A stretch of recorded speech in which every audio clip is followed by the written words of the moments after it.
Hello everyone.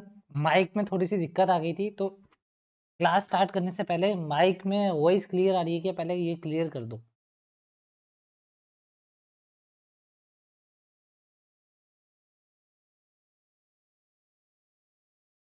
Voice clear है क्या, पहले चेक करिए, फिर स्टार्ट करेंगे क्लास को। Hello everyone. माइक में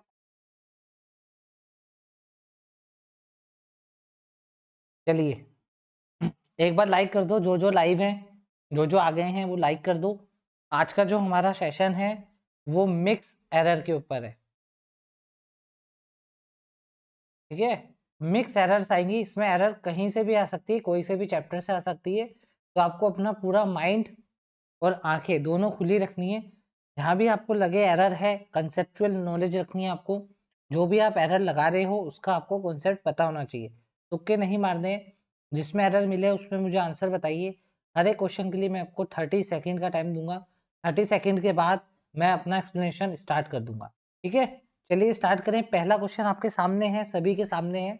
और इससे पहले मैं आपके सामने पूरा का पूरा प्रोनाउन के 44 45 क्वेश्चन पूरे के पूरे मैं करा चुका हूँ, ठीक है। उसका प्रैक्टिस सेशन बहुत अच्छे से मैंने ले दिया है।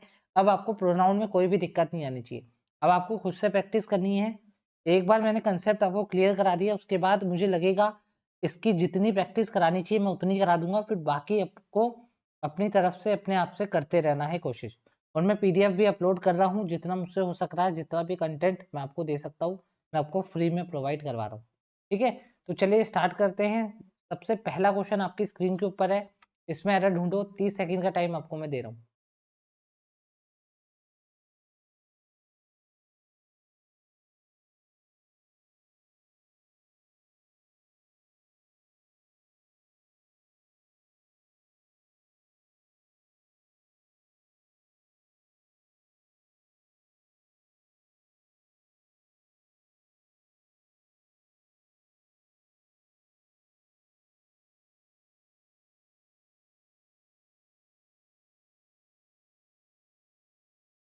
टाइम ओवर हो चुका है।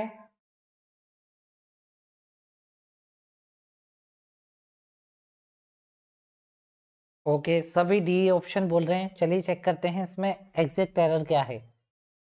तो देखिए, हमने यहाँ से पढ़ना स्टार्ट करा। To to an insurance company. अब देखिए यहाँ पे आर्टिकल, सॉरी, यहाँ पे प्रीपोजिशन टू लगा हुआ है, तो एन इंश्योरेंस कंपनी इस पूरे का ऑब्जेक्ट हो जाएगा। तो ये पूरा अपना ऑब्जेक्ट हो गया। अब देखिए कोमा लग रहा है, नया सब्जेक्ट आएगा या नया सेंटेंस आएगा। तो देखिए नया सेंटेंस क्या क्या आ गया, द लो रिलेटिंग। ये जो जो लो रिलेटेड था, ठीक है, लो रिलेटिंग यहाँ पर हमारा नया सब्जेक्ट आ गया। तो ये हो जाएगा हमारा सब्जेक्ट नंबर 1। उसके बाद टू के बाद द प्रिंसिपल क्या हो जाएगा, हमारा ऑब्जेक्ट हो जाएगा।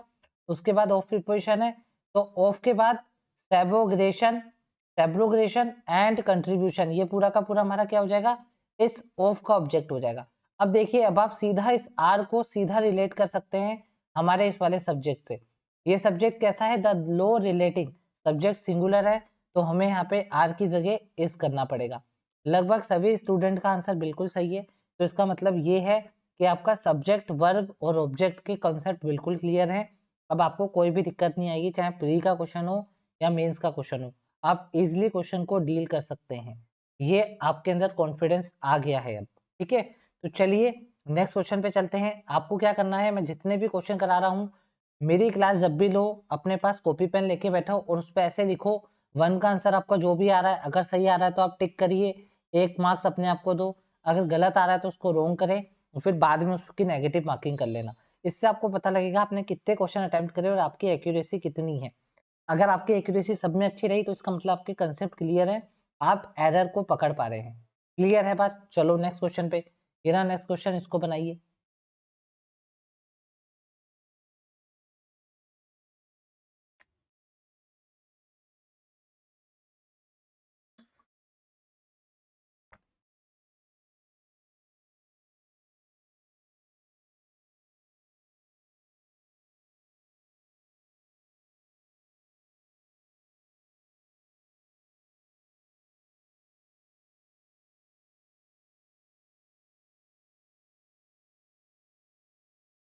टाइम ओवर हो चुका है।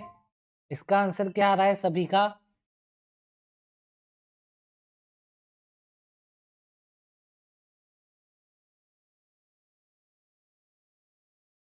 अभी तक किसी का भी आंसर नहीं आया?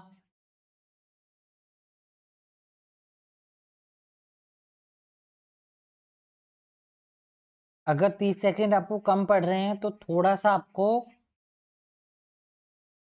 ऑब्जर्वेशन बढ़ानी पड़ेगी। आपको पढ़ते ही पता लगना चाहिए भाई कौन सा कंसेप्ट लग रहा है, कहाँ पे एरर मिल रही है आपको, या कहाँ पे एरर बन सकती है। सब चीजें आपको एक ही बारी में पता लगनी चाहिए। एग्जाम में भी ऐसा ही होता है, सेंटेंस पढ़ने में सही लगते हैं लेकिन कंसेप्चुअली उसमें एरर होती है। चलिए बताइए किसका आंसर आया है? नो एरर लग रहा है सर, नंदिनी का आंसर आया। ओके, सब जने बताइए आप सबको क्या क्या एरर मिल रही है।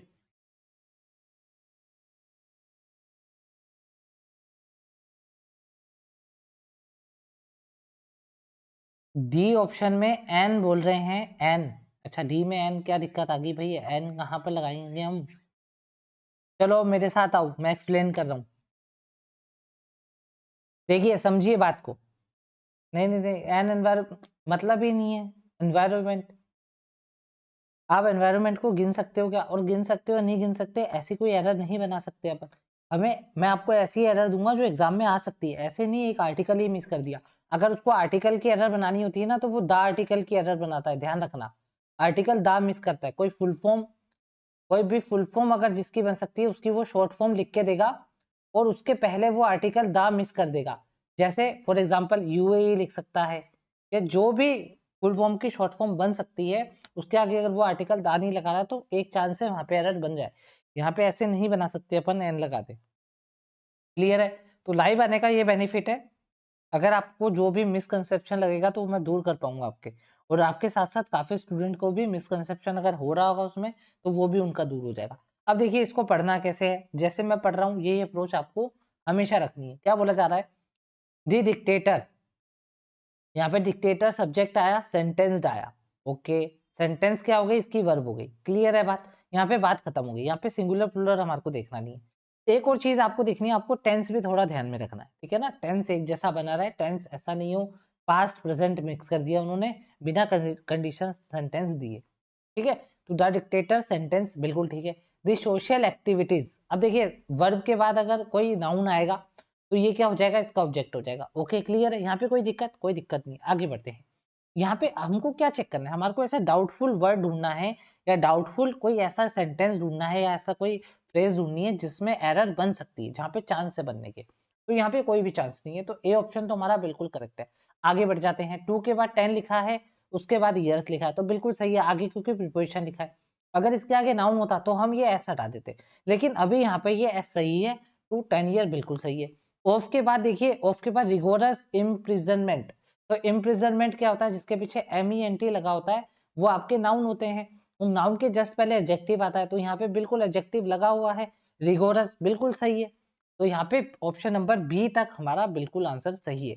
अब आगे पढ़ते हैं। जस्ट बिकॉज ऑफ, अब आप देखिए आपको मैंने कितनी बार अभी प्रोनाउन के 44-45 क्वेश्चन आपको कराए हैं, आपको यहाँ पे ऑफ नहीं दिख रहा क्या? ऑफ क्या होता है? प्रीपोजिशन होता है। तो आप प्रीपोजिशन के बाद सब्जेक्टिव केस कैसे लिख सकते हैं बताइए? आप ये शी कैसे लिख सकते हैं? शी तो सब्जेक्टिव केस का है, ठीक है। अगर आप इस शी को हर करने जाएंगे, ठीक है, शी का अगर आप ऑब्जेक्टिव केस बनाने जाएंगे तो भी गलत हो जाएगा। क्यों गलत हो जाएगा? क्योंकि आगे देखिए वर्ब लग रही है, इस वर्ब को ऑब्जेक्ट चाहिए होगा, और इस वर्ब का ऑब्जेक्ट क्या है? ये शी खुद है। तो इसका मतलब यहाँ पे जो एरर बनेगी वो बनेगी, एक वर्ड होता है बिकॉज ऑफ, आपको यहाँ पे बिकॉज ऑफ नहीं लिखना है, आपको ओनली बिकॉज लिखना है। क्योंकि बिकॉज ऑफ हम जब लिखेंगे जब आगे हमारे पास कोई भी सब्जेक्ट नहीं होगा, ठीक है। यहाँ पे तो आपको सब्जेक्ट दिख रहा है, तो ये ऑफ की आपको जरूरत नहीं है। बिकॉज ऑफ और बिकॉज दोनों का मतलब एक ही होता है, तो यहाँ पे हमारे को ओनली बिकॉज लिखना पड़ेगा। क्लियर है बात? अब कुछ ऐसे क्वेश्चंस भी यहाँ आपके सामने लेकर आऊंगा जिनका कोई अलग से चैप्टर नहीं बना सकता मैं, वो मैं आपको इसी तरीके से किसी भी चैप्टर में डाल के मैं आपके उसके ऊपर आपको नॉलेज दे दूंगा, ठीक है। तो कुछ भी आपका मैं छूटने नहीं दूंगा, जितना भी एग्जाम में पूछा गया है या जितना भी पूछ सकते हैं वो पूरी कोशिश है मेरी आपको सब कवर करवा दूं। क्लियर है बात? तो सबको पता चल गई यहाँ पे एरर क्या है, और आपको खुद को भी पता होगा मैं जो एरर लगा रहा हूँ वो आपको मैंने पढ़ा रखी है। आपको यहीं से डाउट हो जाना चाहिए था कि ऑप्शन नंबर सी में एरर है, तो इसका आंसर क्या हो जाएगा? Option number C. तो एक भी स्टूडेंट का अभी तक कोई भी आंसर नहीं आया है। क्लियर है ना। ऑफ के बाद देखिए, ऑफ के बाद हमेशा नाउन आता है, अगर नाउन नहीं है वहां पे वर्ब लिखी हुई है तो वर्ब के अंदर आपको आईएनजी फॉर्म लगानी पड़ेगी।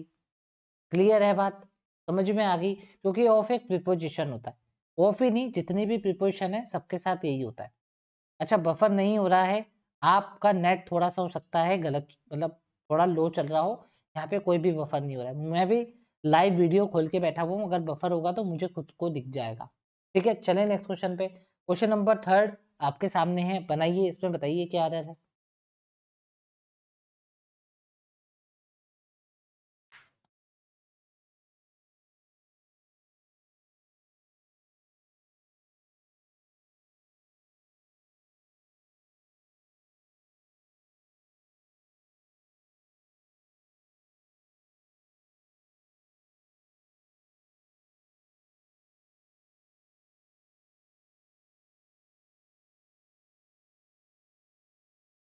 Time over.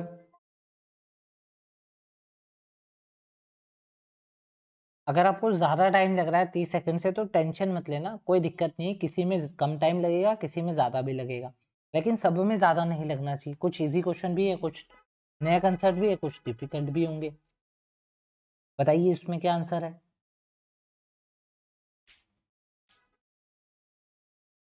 Option number D उत्तम का आंसर आ रहा है, ऑप्शन नंबर डी। ओके, और बताइए।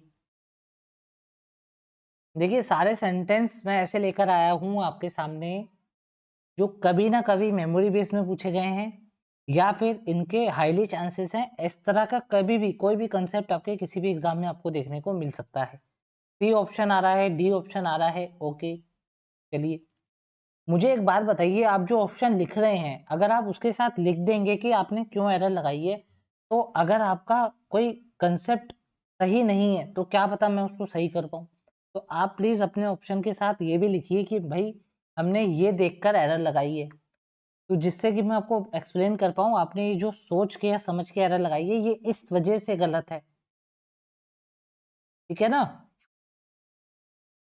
चलिए, मैं स्टार्ट कर रहा हूँ क्वेश्चन को। किसी का भी आंसर सही नहीं आया, बिल्कुल सही नहीं आया आंसर किसी का भी। चलो देखते हैं इसमें एग्जैक्ट आंसर क्या होगा। माय अंकल, माय अंकल यहाँ पर क्या है, सब्जेक्ट है, सब्जेक्ट के बाद वर्ब आ गई, कोई दिक्कत नहीं।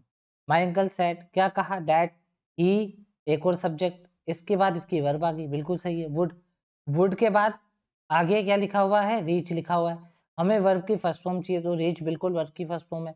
अब मेरी बात एक ध्यान रखना, इसके बाद क्या लिखा है, reach to the bus stand. जब कभी भी आप रीच वर्ड लिखोगे, रीच मतलब होता है पहुंचना, तो इसके बाद आप कोई भी प्रीपोजिशन नहीं लगाओगे, आप सीधा लगाओगे रीच दी बस स्टैंड या रीच दी रेलवे स्टेशन। रीच के बाद सीधा जिस जहाँ पे भी आप पहुंचते हैं वो लिखना पड़ता है। कहने का मतलब ये है, या तो कोई प्लेस का नाम या कोई नाउन आपको लिखना पड़ेगा। क्लियर है बात, समझ में आ गई सबको। तो रीच आज के बाद आप याद रखना, अगर अभी तक गलत हुआ है कोई दिक्कत नहीं है। अब आप ध्यान रखना, कभी भी आपको रीच वर्ड देखने को मिले, पढ़ने को मिले, तो आपको उसके आगे कोई भी प्रीपोजिशन नहीं लगानी है। क्लियर है बात। अब देखिए, अब आपने मुझे बताया ना कि आपने डी में क्या एरर पकड़ी, आप सब कह रहे हैं यहाँ पर ए कर दो, तो आप सबको इतना पता होना चाहिए, ये जो यहाँ पे हार लिखा है, हार, ठीक है ना, इसको हम क्या पढ़ते हैं, आवर पढ़ते हैं, आवर, हार नहीं पढ़ते हैं, आवर पढ़ते हैं। तो जब अपन इसको आवर पढ़ते हैं, तो जब हम अपन इसको बोलते हैं, प्रोनाउंस करते हैं, तो वोवल साउंड आता है। कौन सा साउंड आता है, वोवल साउंड आता है। तो वोवल साउंड के जस्ट पहले हम क्या लगाते हैं, एन लगाते हैं, एन। इसलिए यहाँ पे एन बिल्कुल सही है, इसको ए मत करना, क्योंकि इस हार को हम हार नहीं पढ़ते हैं, आवर पढ़ते हैं।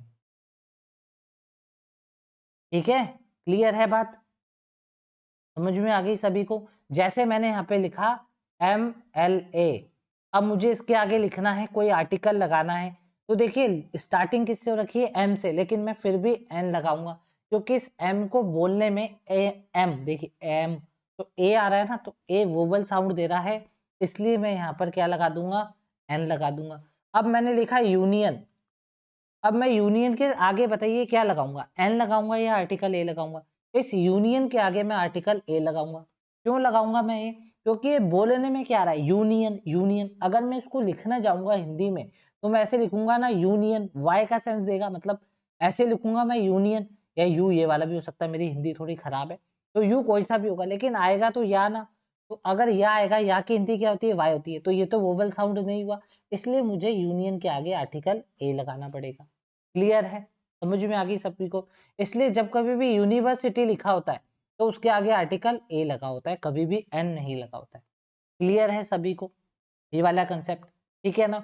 और ऐसे ही अगर मैं अम्ब्रेला लिख दूंगा कभी, तो देखिए अम्ब्रेला का प्रोनाउंसिएशन भले ही आगे यू है, लेकिन ये बोलने में अम्ब्रेला ए आ रहा है, अम्ब्रेला अम्ब्रेला इस तरीके से आ रहा है, तो ए आ रहा है ना, ए आर्टिकल आने के कारण हमें यहाँ पर एन लगाना पड़ेगा, ए की आवाज आ रही है इसलिए। क्लियर है, आई होप ये वाली बात अब आगे आपको दिक्कत नहीं देगी।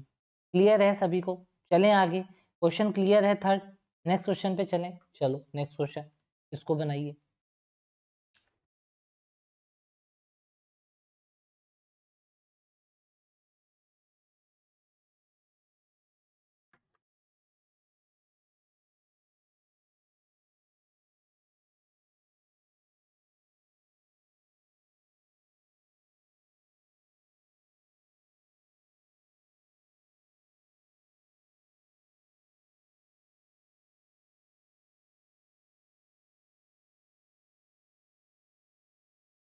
Time over. क्वेश्चन नंबर 4 का आंसर लिखिए और बताइए क्या गलत है, ये भी मुझे लिख के दीजिए।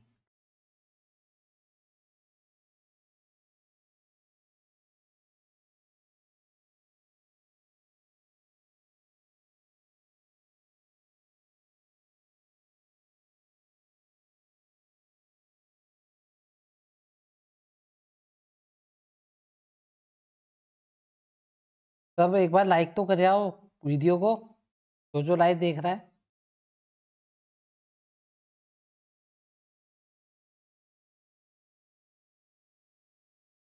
ओके, ऑप्शन नंबर सी आ रहा है आंसर, ऑप्शन नंबर ए आ रहा है ए। भाई मैंने कहा है आंसर के साथ, ऑप्शन के साथ अपना लिखो, आपने क्यों एरर लगाई है, ये भी लिखो। चलो एक्सप्लेन कर रहा हूं, बहुत बढ़िया। नन्नी का आंसर बिल्कुल सही है, ए नवल का भी बिल्कुल सही है। आप अपना रीजन भी लिखिए, आप क्या लगा रहे हैं आंसर। तो देखिए दो वर्ड हमेशा याद रखना, इंग्लिश में अगर आपके पास कभी दो वर्ड आए, एक कौन सा वर्ड आए, कंपैरेटिवली, दूसरा आपके सामने आए रिलेटिवली, रिलेटिवली, ये दो वर्ड कभी भी इंग्लिश में आपको देखने को मिले, तो इसके आसपास कभी भी भूल के भी या ना तो मोर लिख देना, ना फिर ईआर वाला कोई वर्ड लिख देना। कहने का मतलब ये है, कभी भी इसके आसपास कंपैरेटिव डिग्री, मैंने आपको पूरा एडजेक्टिव पढ़ा रखा है ना, कभी भी इनके पास कंपैरेटिव डिग्री का कोई भी वर्ड मत लिख देना। तो देखो आपने कंपैरेटिवली लिखा, उसके बाद बेटर भी लिख दिया, तो गलत हो गई ना बात, तो ये सुपर फ्लो हो जाता है। ठीक है, कंपैरेटिवली और रिलेटिवली के साथ ना तो मोर आता है, ना ईयर वाला कोई वर्ड आता है, तो यहाँ पर क्या हटाना सही रहेगा। देखिए अगर आप कंपैरेटिवली हटा दोगे, तो अगर आपने बेटर लिखा हुआ छोड़ दिया, तो बेटर के बाद देन भी होना चाहिए यहाँ पर। तो आप देखिए यहाँ पे कहीं आपको देन दिख रहा है क्या, नहीं दिख रहा है देन, तो सबसे बढ़िया रहेगा आप पूरा बेटर का बेटर ही हटा दो। अगर बेटर चले जाएगा तो ये अपने साथ देन भी ले जाएगा, तो यहाँ पे comparatively will be the right answer. तो कंपैरेटिवली यहाँ पे आना चाहिए था, बेटर यहाँ से हट जाएगा, क्योंकि आगे हमारे पास देन नहीं है। क्लियर है बात, समझ में आ गया सभी को। तो option number A will be the right answer of question number 4। तो जिसका सही हो रहा है वो सही लिखेंगे, जिसका गलत हो रहा है वो गलत लिखेंगे। लास्ट में अपने मार्क्स जरूर चेक करना, अपनी एक्यूरेसी चेक करके चलो कि कहाँ तक पहुंचे हो आप और कहाँ तक आपको जाना है। चलो नेक्स्ट क्वेश्चन, क्वेश्चन नंबर 5 ये रहा आपके सामने, इसमें बताइए क्या एरर है।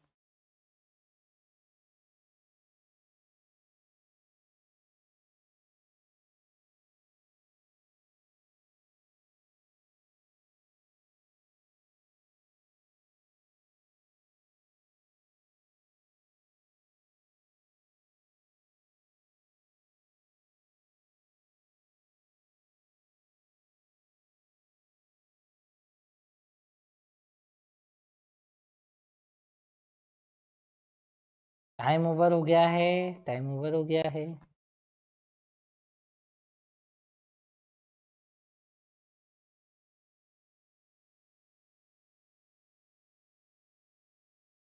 मजा आ रहा है क्वेश्चंस करने में, बताइए। अच्छे क्वेश्चंस लग रहे हैं आपको? कुछ सीखने को मिल रहा है? अभी 5 क्वेश्चंस हुए हैं। 5 क्वेश्चंस में मजा आया या नहीं आया?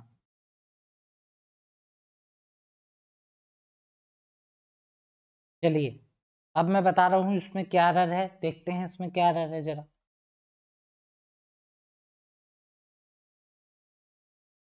एक्सप्लेन करने जा रहा हूँ। देखिए यहाँ पे लिखा है थ्रू सोशल मीडिया इंफॉर्मेशन। ठीक है, यहाँ पे क्या लिखा हुआ है? Through social media information. क्या ए में कोई ऐसा वर्ड लग रहा है जो एरर पैदा कर सकता है? बिल्कुल भी नहीं लग रहा है। ऐसा कोई भी वर्ड नहीं लग रहा है जो एरर पैदा कर दे यहाँ पर। ठीक है, आगे बढ़ते हैं। कैन बी आते ही दिमाग में क्या आना चाहिए कि हमें थर्ड फॉर्म चाहिए होगी आगे। तो देखिए आगे थर्ड फॉर्म भी दे दी, तो ये भी सही है। इन आ गया, ओके। इनके बाद ऑब्जेक्ट, और ऑब्जेक्ट क्या होते हैं? नाउन होते हैं। आ फ्रैक्शन बिल्कुल सही है, नाउन ही है। ऑफ आ गया, ऑफ के बाद नाउन, तो बिल्कुल सही है। ऑफ आ सेकेंड बिल्कुल सही है, यहाँ तक भी ठीक है। तो ए और बी में तो कोई एरर नहीं है। आगे पढ़ते हैं। Often giving rise to, okay, fake and fabricated news. अब देखिए यहाँ पर क्या चीज बोली जा रही है, समझना। तो सबसे पहले मैंने आपको आज ही यूट्यूब पे मैंने वीडियो अपलोड करी है, एसबीआई पीओ का मैंने एडवांस आपको लाइव मॉक करवाया है। उसके अंदर मैंने एक बहुत ही अच्छी बात कही है, या बहुत ही काम की बात ये कही है कि वर्ब के अंदर कभी भी आईएनजी फॉर्म आपको दिखे तो उसके मैंने बहुत सारे रीजंस दिए। ठीक है, एक रीजन मैंने ये दिया है, कभी भी वर्ब के आईएनजी फॉर्म दिखे बिना हेल्पिंग वर्ब के, और इसके बाद अगर आपको नाउन दिखे, ठीक है ना, इसके बाद अगर आपको नाउन दिखे तो इसका मतलब ये जो वर्ब की एनजी फॉर्म है ये ऐसा एडजेक्टिव यूज हुई है। क्लियर है बात? तो आपने देखा यहाँ पे गिवन लिखा है और इसके जस्ट आगे कोई भी हेल्पिंग वर्ब नहीं है, तो क्या इसके बाद नाउन चाहिए होगा? बिल्कुल नाउन चाहिए होगा। तो हमने देखा इसके बाद राइज लिखा हुआ है। ठीक है, तो देखिए दो वर्ड होते हैं, एक होता है राइज और एक होता है रेज। तो इसमें जो ये राइज वाला वर्ड होता है ना, राइज वाला वर्ड, ये होता है नाउन। अगर यहाँ पे रेज होता तब ये गलत होता। देखिए जो भी राइज और रेज में फंस रहे हैं वो आज कंसेप्ट ये क्लियर कर लेना। और राइज रेज पे एक क्वेश्चन और है, उसमें मैंने इन डिटेल में सब कुछ बताया कि राइज कब वर्ब होता है, कब नाउन होता है, रेज कब वर्ब होता है, कब नाउन होता है, सब अच्छे से डिस्कशन मैंने करा। लेकिन अभी आप इतना समझ लो, राइज जो होता है वो होता है नाउन, और नाउन हमारे को यहाँ पे नाउन ही चाहिए था क्योंकि यहाँ पर ये एज अ एडजेक्टिव बन के आया और उसके बाद हमें एक नाउन चाहिए था, तो यहाँ पे नाउन बिल्कुल सही है। क्लियर है बात? तो यहाँ पर ए बी सी तीनों के तीनों सही ऑप्शन है। अब डी को जरा चेक करते हैं। तो देखिए हमको ये पता है वर्ब, ये टू के बाद है ना, टू के बाद वर्ब की फर्स्ट फॉर्म चाहिए होती है। टू के बाद दो ही केस होते हैं, सबको पता है। वर्ब की फर्स्ट फॉर्म चाहिए होती है या फिर हमारे को नाउन चाहिए होता है, सबको पता है ना बात? हाँ बिल्कुल। अब देखिए यहाँ पे तो टू के बाद फेक लिखा हुआ है। फेक क्या है? एक नाउन है, मतलब कोई भी चीज झूठी है, फेक है तो नाउन है वो। ठीक है, ये तो बिल्कुल सही है। अब आगे आप देखो यहाँ पे क्या लिखा हुआ है, फैब्रिकेटेड न्यूज।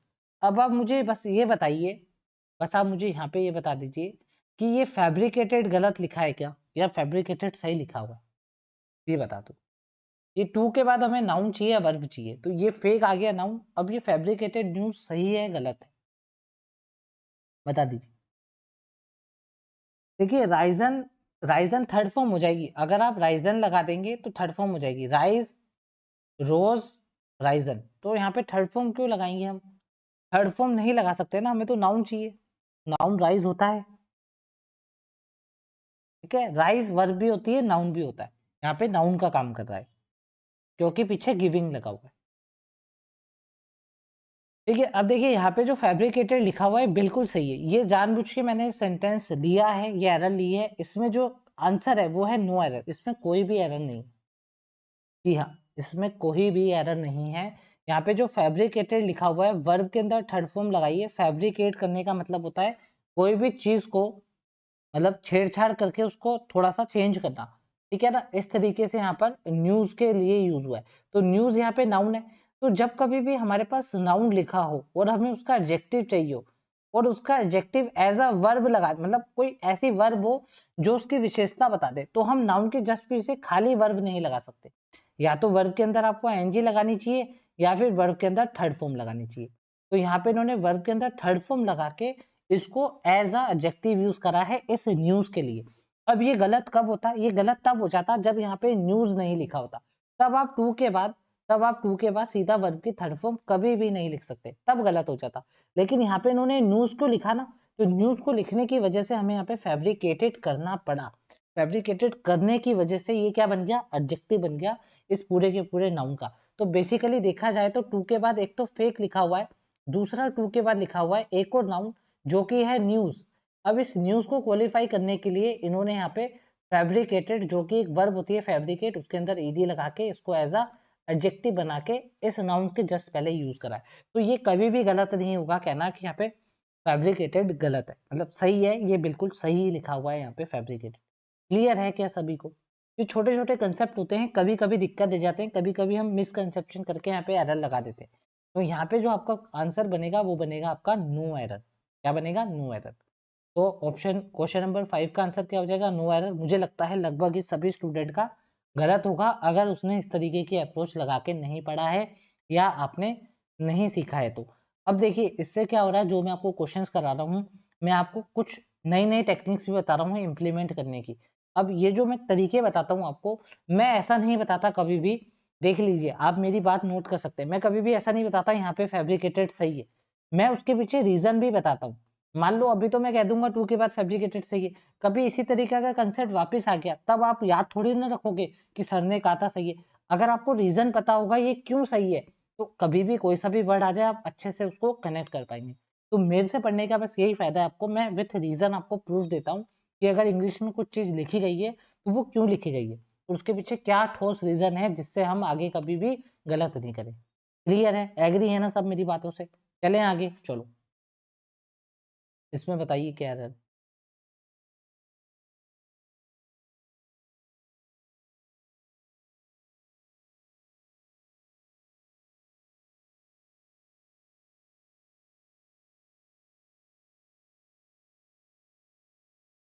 भले क्वेश्चंस कम हो लेकिन मैं आपको कंसेप्ट पूरे सिखाऊंगा और इससे रिलेटेड जितने भी कंसेप्ट बन सकते हैं सब सिखाऊंगा।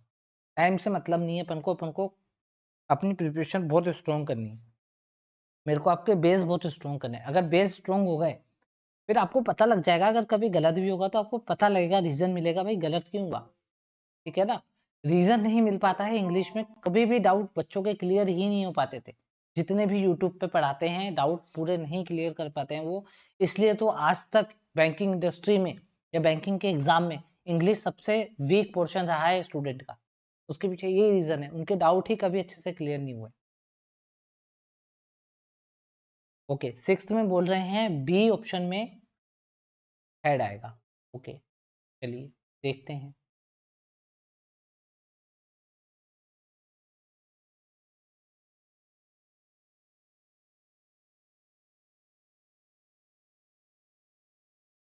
लास्ट में दिया है तो पास्ट में आएगा। ओके,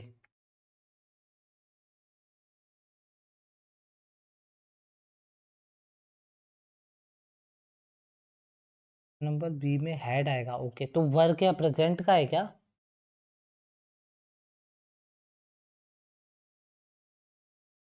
अच्छा, ये वाला कंसेप्ट भी मैं सबका क्लियर कर दूंगा कि अगर लास्ट दिया हो तो क्या आएगा।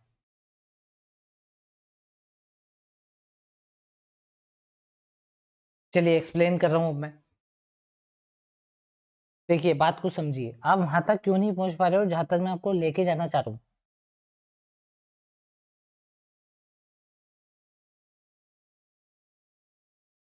सारे क्वेश्चन कैसे लग रहे हैं आपको? क्वेश्चन का लेवल बढ़िया लग रहा है? सारे क्वेश्चन कॉन्सेप्चुअल हैं, सब आपके कॉन्सेप्ट को चेक करने वाले हैं।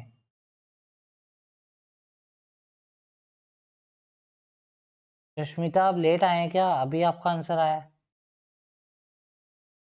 मैंने क्लास का नोटिफिकेशन सुबह से दे दिया है कि आज लाइव होगी। अगर आप लाइव क्लास में नहीं आ रहे हैं तो आप अपने कुछ डाउट्स को खो रहे हैं डाउट्स पूछने से। ठीक है ना? चलिए सिक्स्थ, क्वेश्चन नंबर सिक्स पे आइए सभी जने। अब जब मैं आपको एक्सप्लेनेशन दे रहा हूं तो तब कोई भी कोशिश नहीं करेगा अपना आंसर ढूंढने की। अब आपने, आपको जो मैंने टाइम दिया था बस वो बहुत है, आपने उसमें जितना करा ठीक है। अब मेरा एक्सप्लेनेशन ध्यान से सुनेंगे, नहीं तो फिर आप वीडियो ही देखते रह जाएंगे पूरे टाइम। ठीक है? अब कंसेप्ट पे ध्यान दीजिए। यहाँ पे हमने पढ़ा properties of the wilful defaulters. Okay, जो प्रॉपर्टी है किसकी? विलफुल डिफॉल्टर्स की। तो यहाँ पे ऑफ के बाद विलफुल डिफॉल्टर्स क्या हो गए, ऑब्जेक्ट हो गए ना। तो प्रॉपर्टीज के कारण वर आया, ये बात तो सबको समझ में आ गई। वर आया बिल्कुल सही है, क्लियर है, ठीक है। वर के बाद देखिए दो केस बनते हैं, मैंने आपको सबको बता रखा है। बी वर्ड जो होती है, अच्छा ये मैंने आज एसबीआई पीओ का जो लाइव क्लास, सॉरी लाइव नहीं, फ्री क्लास जो मैंने अपलोड करी है, उसमें मैंने सब अच्छे से बताया है, ठीक है ना। वैसे तो मैं आपको पहले ही बता चुका हूँ, बट उसमें मैंने इन डिटेल एक बार वापस से सबको रिवाइज करवा दिया। तो बी वर्ब जितनी भी आती है उसके बाद दो केस बनते हैं, वर्ब की आईएनजी फॉर्म आएगी या वर्ब की थर्ड फॉर्म आएगी। तो देखिए यहाँ पे वर्ब की थर्ड फॉर्म आ रही है। तो जब कभी भी वर्ब की थर्ड फॉर्म आती है ना, वो क्यों आती है, क्योंकि वो पैसिव वॉइस में लिखा गया होता है। इसमें लिखा गया होता है, पैसिव वॉइस में लिखा गया होता है, मतलब डूअर एब्सेंट होता है, डूअर सेंटेंस में लिखा नहीं गया होता। क्लियर है बात, इतनी बात समझ में आ गई ना सबको। क्योंकि एक बी वर्ब जो होती है ये हमेशा आईएनजी फॉर्म की होती है, मतलब इसके बाद आईएनजी वाली फॉर्म आनी चाहिए वर्ब की। अगर कभी आईएनजी वाली फॉर्म नहीं आए तो वी3 आ सकती है, ठीक है ना। तो वी3 क्यों आ रही है, क्योंकि जो सेंटेंस है पैसिव वॉइस में लिखा गया है, बात इतनी सी याद रखना, ठीक है। तो हमने पढ़ा वर के बाद कॉन्फेस्टिकेटेड लिखा हुआ था जो कि वर्ब की थर्ड फॉर्म है, तो हमें पता चल गया पैसिव वॉइस में।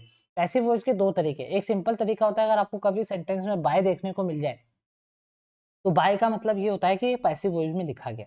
बाय के बाद हम बताते हैं कि डूअर कौन रहा था, ठीक है ना। और कभी कभी क्या होता है, सीधा ही सिंपल सेंटेंस होता है, उसमें बाय नहीं लिखा होता, लेकिन पता लग जाता है, पढ़ के पता लगता है वो सेंस से कि यहाँ पे डूअर एब्सेंट है। तो यहाँ पे क्या बोला जा रहा है कि जो क्या बोला जा रहा है कि जो प्रॉपर्टीज थी विलफुल डिफॉल्टर्स की, उनको कॉन्फेस्टिकेटेड कर दिया है। कॉन्फेस्टिकेटेड का मतलब ये कह सकते हैं आप, उनको सीज कर दिया गया इस तरीके से। जो भी विलफुल डिफॉल्टर्स थे, डिफॉल्टर्स का मतलब जो लोन नहीं चुका रहे थे, विलफुल का मतलब होता है जानबूझ के जो लोन नहीं चुका रहे थे। डिफॉल्टर्स यहाँ पे नाउन है, विलफुल यहाँ पे एडजेक्टिव है, क्लियर है। तो उनकी प्रॉपर्टी को क्या कर दिया गया, सीज कर दिया गया, या कस्टडी में ले लिया गया। अब वो उनका उसमें हक नहीं है, उन्होंने सीज कर दिया, एक तरीके से ऐसा कह सकते हैं, ठीक है। किसके द्वारा, बाय द गवर्नमेंट, क्लियर है। लास्ट मंथ, अब देखिए यहाँ पर एक कंसेप्ट निकल के आता है, उसको बहुत ध्यान से समझना। कंसेप्ट ये है, जब कभी भी आपके सामने लास्ट लिखा हो, last month, last day, last year, कुछ भी लास्ट लिखा हो, तो इसका मतलब ये वाला जो सेंटेंस है आपका पास्ट में लिखा जाना चाहिए। और जब कभी भी लास्ट लिखा जाता है तो ओनली आपको V2 यूज करनी है, आपको ना वॉज लगाना है ना फिर वर लगाना है। बात ध्यान से सुनना, कभी भी लास्ट करके दिया हो आपके पास सेंटेंस, तो आपको सिर्फ V2 चाहिए वहां पे, ना वोज आएगा ना वर आएगा, पास्ट का ना हैड आएगा, कुछ भी नहीं आएगा। हाँ, हैड बीन, ठीक है, हैड बीन के बाद वर्ब की थर्ड फॉर्म या वर्ब की आईएनजी फॉर्म आ सकती है। वैसे वर्ब की आईएनजी फॉर्म आती है, पास्ट वर्ब की थर्ड फॉर्म हटा दो, आईएनजी फॉर्म आती है, या फिर हैव आता है या फिर हैज आता है, उसके बाद भी बिन आता है, उसके बाद भी वर्ब की आईएनजी फॉर्म आती है। ऐसा कब होता है, जब आपके पास फॉर के बाद कोई टाइम दे रखा हो, फॉर या फिर सिंस के बाद कोई टाइम दे रखा हो। ये भी मैंने आपको कंजंक्शन वाले चैप्टर में, जब मैं आपको टेंसेस सिखा रहा था, ये मैंने समझा रखा है। अब यहाँ पे क्या रह रहा है, ये बात समझो, ये बात समझ गए आप, एक्स्ट्रा इन्फॉर्मेशन मिल गई आपको। V2 कब आएगा, सिर्फ लास्ट दे रखा हो, उसके बाद क्या दे रखा हो, कोई भी last year, last month, last day, ठीक है ना। तो लास्ट से आपको पता लगेगा पास्ट में बात हो रही है, तो उसमें ना आपको वॉज चाहिए, ना वर चाहिए, ना हैड चाहिए, सिर्फ V2 चाहिए ओनली। लेकिन जब कभी भी ऐसा लिख लिख रखा हो फोर के बाद और सिंस के बाद कोई टाइम दे रखा हो, यहाँ पे भी टाइम दे रखा है, लेकिन यहाँ फोर और सिंस नहीं, यहाँ पे लास्ट के बाद टाइम दे रखा है। यहाँ पे फोर और सिंस के बाद कभी टाइम दे रखा हो तो दो सेंटेंस बनते हैं, कोई भी पास्ट परफेक्ट कंटिन्यूअस टेंस बनेगा या फिर प्रेजेंट परफेक्ट कंटिन्यूअस टेंस बनेगा, क्लियर है बात। तो यहाँ पे देखिए, यहाँ पे हमारे को क्या कीवर्ड मिल रहा है, यहाँ पे हमारे को लास्ट मंथ मिल रहा है। तो यहाँ पर क्या ये वर्ब गलत है, देखिए यहाँ पे वर्ब बिल्कुल सही है, यहाँ पे वर्ब की थर्ड फॉर्म सेकेंड फॉर्म नहीं लगेगी। क्यों नहीं लगेगी, अगर यहाँ पे बाय नहीं होता, अगर ये पैसिव में नहीं होता, समझना मेरी बात को बहुत ध्यान से, ये कंसेप्ट सिखा रहा हूँ आपको, बहुत ही बारीकी कंसेप्ट है। अगर यहाँ पे बाय नहीं होता, ठीक है ना, मान लीजिए बाय नहीं है, तब ये वर्ग गलत हो जाता, आपको ओनली कॉन्फेस्टिकेटेड लिखना पड़ता। समझ रहे हो, कॉन्फेस्टिकेटेड मतलब V2 लिखनी पड़ती है ओनली, क्योंकि मैंने आपको कहा है अगर लास्ट के बाद कुछ भी दे रखा हो, last day, last month, last year, तो आपको ओनली V2 का यूज करना है। लेकिन यहाँ पे इन्होंने बाय का यूज करा, मतलब इन्होंने पैसिव वॉइस में बनाया। तो पैसिव वॉइस का रूल ये होता है, कोई भी बी वर्ब आपको डालनी पड़ेगी, उसके बाद आपको वर्ब की थर्ड फॉर्म लगानी पड़ेगी, ये पैसिव का रूल होता है। तो बी वर्ब हमारे को डालनी थी, तो बी वर्ब कौन सी डालनी थी, बात पास्ट की हो रही है तो पास्ट की कोई बी वर्ब डालनी पड़ेगी ना। तो इसलिए हमने यहाँ पे वर्ब को डाला। वर्ब को क्यों डाला, क्योंकि एक से ज्यादा था, इसलिए यहाँ पे वर्ब बिल्कुल सही लिखा है, वर्ब को कोई गलत नहीं करेगा। अपने कंसेप्ट क्लियर करो, ठीक है। सब रटा रटाया होता है, अगर लास्ट दिखे तो V2 लगा दो, लेकिन आपके मैं कंसेप्ट और ज्यादा ब्रोडन कर रहा हूँ, डीपन कर रहा हूँ, ठीक है ना, ये बात समझ लेना। अगर ये बाय नहीं होता तब आप V2 लगाते। अभी आपको यहाँ पे वर कॉन्फेस्टिकेटेड बिल्कुल सही है। तो यहाँ पे जो एरर निकल के आ रही है, अभी तक कोई भी एरर निकल के नहीं आ रही है। फर्स्ट भी हमारा सही है, सेकंड भी हमारा सही है। टी को पढ़ लेते हैं। Last month after the enforcement directorate field, देखिए द एनफोर्समेंट डायरेक्टरेट ये क्या हो जाएगा, हमारा एक और सब्जेक्ट आप कह सकते हो। उसके बाद फील्ड, इसके लिए फील्ड क्या उन्होंने फील्ड करा, चार्जशीट फील्ड करी अगेंस्ट हिम। अब आप मुझे एक बात बताइए, यहाँ पे हिम का यूज हुआ है, तो क्या हिम का यूज सही हुआ है? बताइए हिम क्या है, आपको प्रोनाउन में पढ़ा रखा है ना, हिम क्या होता है, हिम प्रोनाउन होता है, ठीक है, प्रोनाउन तो होता है, बिल्कुल सही है। और हिम कौन सा केस है, ऑब्जेक्टिव केस है। तो ये देखिए फील्ड के बाद आ रहा है, फाइल्ड के बाद आ रहा है, मतलब फाइल्ड क्या है यहाँ पे, वर्ब है, तो वर्ब के बाद कौन सा केस आता है, ऑब्जेक्टिव केस ही आता है, तो बिल्कुल सही है। लेकिन हिम किसका होता है, ही का होता है हिम। तो यहाँ पे क्या एक ही जने की प्रॉपर्टी सील हुई है क्या, क्या एक ही डिफॉल्टर है क्या? तभी तो, अगर एक डिफॉल्टर होता तभी तो आप ही लगाते। अगर एक डिफॉल्टर नहीं है तो आप ही कैसे लगा रहे हो? आपको यहाँ पर दे मानना चाहिए ना इनको, ये दे हो जाएंगे ना। और आपको यहाँ पे ऑब्जेक्टिव केस चाहिए तो यहाँ पे देम लिखना पड़ेगा ना आपको। यहाँ तक कोई क्यों नहीं पूछा? यहाँ पे हिम की जगह देम आएगा, क्योंकि यहाँ पे जो सब्जेक्ट है वो एक से ज्यादा है, तो हमें सब्जेक्ट के अकॉर्डिंग यहाँ पे प्रोनाउन यूज करना पड़ेगा। पूरे के पूरा आपको मैंने रूल पढ़ाया है, use pronoun accordingly to the subject gender, ठीक है। तो फिर आपने यहाँ पर ये एरर क्यों नहीं पकड़ी, अगेंस्ट हिम पढ़ने में बिल्कुल सही लग रहा है, लेकिन आप ये तो चेक करो हिम होता किसका है, हिम तो ही का होता है और ही सिंगुलर होता है, लेकिन यहाँ पे तो एक से ज्यादा है डिफॉल्टर्स, तो यहाँ पे दे होना चाहिए था। अब दे नहीं लिख सकते क्योंकि ऑब्जेक्टिव केस चाहिए, तो हमें देम लिखना पड़ेगा, देम होना चाहिए था ना यहाँ पर। किसी ने भी आंसर सही नहीं दिया है। इतना पढ़ाने के बाद तो थोड़ा कंसंट्रेट रखो, इम्प्लीमेंट करना सीखो।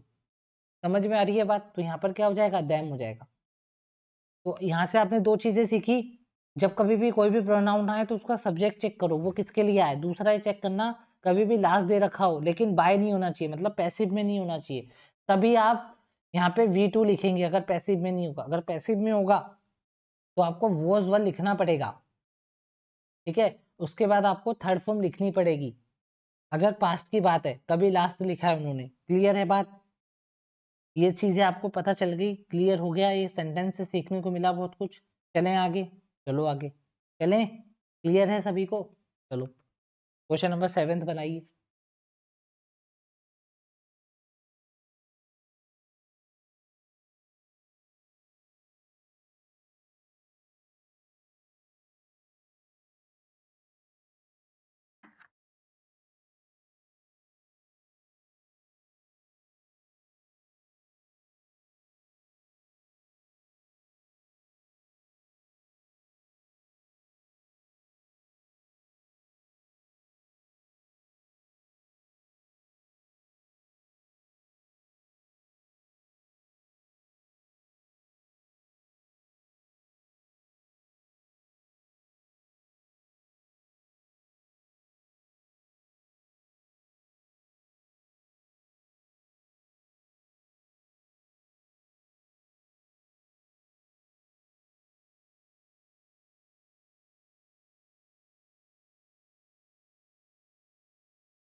टाइम ओवर हो चुका है, मैं कमेंट्स पढ़ रहा हूँ।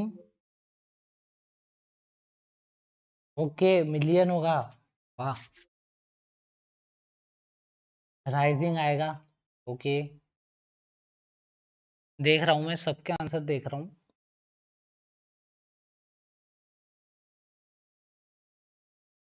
ओहो, चलिए एक्सप्लेन कर रहा हूँ मैं। देखिए मिलियंस बिल्कुल सही है, मिलियन क्यों होगा? यहाँ पे मैंने आपको पूरा नाउन में इतनी अच्छी तरीके से बताया है। मिलियन कब होता, जब इसके बाद एक और नाउन लगा होता, या फिर इसके आगे कोई डिजिट, डिजिट बोले तो कोई भी न्यूमरल, ठीक है, कोई भी न्यूमरल वैल्यू दे रखी होती, जैसे 5 मिलियन दे रखा होता, 2 मिलियन दे रखा होता। समझ रहे हो बात को? तो यहाँ पर तो मिलियन सही है, क्योंकि ऑफ लग रहा है, ऑफ इसलिए लगाते हैं हम, ये इनडेफिनेट है, हमें नहीं पता कि यहाँ पर कितने मिलियंस होंगे। अगर ये इनडेफिनेट है, डेफिनेट पूरा लिख दिया, ठीक है, कोई बात नहीं, समझ जाना। ऑफ हम कब लगाते हैं? जब इनडेफिनेट होता है, तो मिलियंस इनडेफिनेट है इसलिए ऑफ लगाया, तो यहाँ पे बिल्कुल सही है मिलियंस। ठीक है, जिसका भी डाउट था वो क्लियर कर लेना, मिलियंस बिल्कुल सही लिखा हुआ है। तो मिलियंस ऑफ पीपल मतलब लाखों पीपल्स मे बी के बाद वर्ब की थर्ड फॉर्म, तो बिल्कुल सही है, यहाँ तक तो बिल्कुल सही काम चल रहा है। एंड थाउजेंड्स ऑफ सिटीज, बिल्कुल सही है, ऑफ के बाद थाउजेंड्स ऑफ लगाना पड़ेगा, क्योंकि ऑफ के आगे थाउजेंड्स के आगे कोई भी यहाँ पे फिक्स डिजिट नहीं है। अगर फिक्स डिजिट नहीं है तो हम थाउजेंड्स कर सकते हैं, और इसके जस्ट बाद नाउन भी नहीं, तो बिल्कुल हो सकता है। ऑफ के बाद सिटीज आ रहा है, क्लियर है बात, आगे बढ़ते हैं। मे के बाद मे ड्रोन, ड्रोन मतलब यहाँ पर वर्ब की फर्स्ट फॉर्म ही है, उसको सेकेंड में समझ। May drown because of melting glacier and raising sea levels. अब देखो बात को समझना, इसमें जो एरर है उसको ध्यान से समझना। इसमें एरर समझने के लिए मैं आपको नेक्स्ट स्लाइड पे ले चलता हूँ। इस नेक्स्ट स्लाइड पे आ जाते हैं। मैंने कहा था ना आपको, मैंने इससे रिलेटेड एक और क्वेश्चन दिया है, रेज राइज से रिलेटेड क्वेश्चन दिया है, वो ये वाला क्वेश्चन, तो समझो यहाँ पे क्या बोला जा रहा है। अगर आपके सामने राइज लिखा हुआ मिले तो rise is an intransitive verb, is sometimes sorry if something rises it moves upward। अगर rise का मतलब बोला जा रहा है, अगर rise कहीं लिखा जा रहा है, तो इसका मतलब ये है कि कोई चीज ऊपर आ रही है, अपने आप ऊपर आ रही है। ठीक है, डायरेक्टली कोई अपने हाथ से ऊपर नहीं उठा रहा है। ठीक है ना, किसी का हाथ नहीं है ऐसे हाथ से कोई ऊपर उठा रहा हो। एक होता है ना जैसे रेज योर हैंड, जैसे मान लीजिए मैंने बोला रेज योर हैंड, तो रेज योर हैंड में क्या होगा, आप अपने हाथ अपने आप ऊपर उठाएंगे ना, या खुद से ऊपर उठ जाएंगे अपने आप यूं ऐसे सोच रहे हैं कि नहीं मेरा हाथ नहीं उठना चाहिए, लेकिन वो अपने आप उठ रहा है, ऐसा तो नहीं होता, आप खुद से उठाते हैं। तो जो भी चीजें हम खुद से उठाते हैं या उसके पीछे हाथ होता है, डायरेक्टली टच होता है या डायरेक्टली आपका इन्वॉल्वमेंट होता है, तब उसकी जगह हम रेज को यूज करते हैं। क्लियर है बात, एक सिंपल सी बस ये चीज याद रखना, रेज का यूज होगा जब आप किसी को डायरेक्टली टच करके उठा रहे हैं या आपका डायरेक्टली हाथ है, तब रेज का यूज होता है। और राइज का यूज होता है कि या तो उसका लेवल बढ़ रहा है या वो खुद अपने आप बढ़ रहा है किसी कारणवश। तो यहाँ पे बोला जा रहा है thick columns of smoke rise from the chimneys. ठीक है ना, तो यहाँ पे बोला जा रहा है जो थिक मतलब स्मोक के जो बड़ा बड़ा जो स्मोक के सर्किल या जो बड़ी बड़ी स्मोक निकल रही है चिमनी में से, वो धीरे धीरे राइज हो रहा है फ्रॉम द चिमनीज। अब देखिए उसमें किसी का हाथ तो है नहीं, कोई हाथ से पकड़ के धुएं को तो उठाएगा नहीं, अपने आप चिमनी जलेगी, खाना बनेगा तो अपने आप चिमनी में से धुआं निकलेगा। तो समझ गए बात को, आगे बढ़ जाते हैं, सेकंड में आ जाते हैं। रेस का मतलब ये होता है, ये ट्रांजिटिव वर्ब होती है। ट्रांजिटिव वर्ब का मतलब इसके बाद ऑब्जेक्ट आना जरूरी है। इंट्रांजिटिव वर्ब का मतलब होता है इसके बाद ऑब्जेक्ट नहीं आएगा तो भी चल जाएगी बात। तो देखिए जैसे यहाँ पे लिखा है, he raise the cup to his lip, उसने कप को रेज करा, डायरेक्टली टच करके रेज करा। She raised her eyebrows in surprise, तो उसने अपनी आईब्रोज को ऊपर करा। समझ में आ रही है बात, समझ पा रहे हैं आप। और यहाँ पे देखिए तीसरा यूज क्या आ रहा है, use as an noun. Noun को मतलब राइज को हम नाउन की तरह भी यूज कर सकते हैं, रेस को भी यूज कर सकते हैं हम नाउन की तरह। ठीक है ना, ऑल्सो भी noun, a rise is an increase in an amount for quality. अब देखिए यहाँ पे क्या बोला जा रहा है, राइज का जो यूज होता है, राइज का मतलब ये होता है कि इंक्रीज हो रहा है उसके अमाउंट में या उसकी क्वालिटी में। तो यहाँ पे क्या बोला जा रहा है, द प्राइजेस या the price rises are expected to continue. जो प्राइस की बढ़ोतरी है, अब प्राइस देखिए, अब देखिए प्राइस कोई भी ऐसे तो बढ़ाएगा नहीं हाथ से पकड़ के, वो अपने आप ही बढ़ेंगे। तो इसका मतलब इनडायरेक्टली वो बढ़ रहे हैं, तो हमें राइज का यूज करना पड़ेगा। ठीक है, बस आप छोटा सा पॉइंट ये समझो, डायरेक्टली अगर कोई बढ़ रही है कोई चीज या उठ रही है तो हमें रेज लगाना है, अगर इनडायरेक्टली कोई चीज बढ़ रही है लेवल में ऊपर जा रही है तो हमें राइज लगाना है। क्लियर है बात, चलिए अब इस क्वेश्चन पे आते। तो इस क्वेश्चन पे हमने पढ़ा, millions of people may be displaced and thousand of cities में ड्रोन। ड्रोन का मतलब होता है डूब जाना। ठीक है ना, डूब जाना, बह जाना, ये मतलब होता है। तो यहाँ पे बोला जा रहा है millions of people may be displace, displace मतलब इधर के उधर हो गए हैं, and thousands of city, and बहुत सारा हजारों सिटीज क्या हो गई हैं, डूब गई हैं, because of melting glacier. Melting हो रहा है मतलब पिघल रही है, क्या ग्लेशियर पिघल रही है। ठीक है, एंड रेजिंग सी लेवल। अब बताइए जो सी का जो लेवल है वो हम डायरेक्ट हाथ से पकड़ के उठा रहे हैं, वो अपने आप बढ़ रहा है। क्यों बढ़ेगा अपने आप, क्योंकि वो मेल्ट हो रही है ना वहां पे ग्लेशियर, इसलिए जो लेवल है सी का वो बढ़ रहा है। तो यहाँ पर रेजिंग नहीं आएगा, यहाँ पे क्या आएगा, राइजिंग आएगा। गॉट इट, क्लियर हो गई बात, सबको समझ में आ गई। यहाँ पे जो राइजिंग आएगा, ठीक है, यहाँ पे राइजिंग क्या कर रहा है, सी मतलब सी का लेवल राइज हो रहा है, धीरे धीरे सी का लेवल जो है वो बढ़ रहा है। ठीक है ना। तो यहाँ पे हम डायरेक्ट टच करके नहीं उठा रहे हैं उसको, लेवल को। क्लियर है बात सभी को? अब उम्मीद करता हूँ सबको क्लियर हो गया होगा। जो भी कंफ्यूजिंग वर्ड है वो मैं जरूर लेकर आया हूँ इस पूरे के पूरे अपने सेशन में। ठीक है, चलो आगे नेक्स्ट क्वेश्चन। इसमें बताइए क्या आएगा। और ये वाला जो क्वेश्चन मैं क्वेश्चन नंबर 8 दे रहा हूँ, ये तो मैंने मेमोरी बेस्ड पेपर में से निकाला है। मुझे मिल गया था राइज रेस का डिफरेंस, तो मैंने उठा लिया। मैंने कहा ये मैं कराता हूँ आपको, मजा आ जाएगा। राइज रेस का कंसेप्ट आज के बाद दिक्कत नहीं देगा आपको।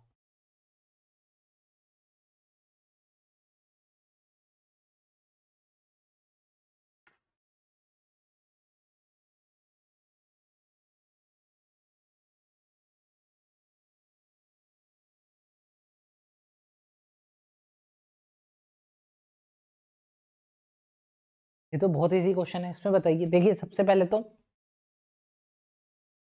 यहाँ पे हमारे को कौन सा वर्ड चाहिए। देखिए प्राइस तो खुद एक नाउन है। यहाँ पे हमारे को क्या चाहिए, यहाँ पे हमारे को एडजेक्टिव चाहिए। और जब कभी भी आपके सामने एडजेक्टिव नहीं हो तो आप वर्ब में आईएनजी फॉर्म लगा देते हैं ना।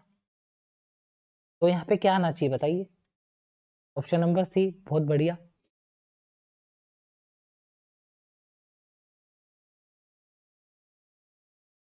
रेस, रेस कैसे आया?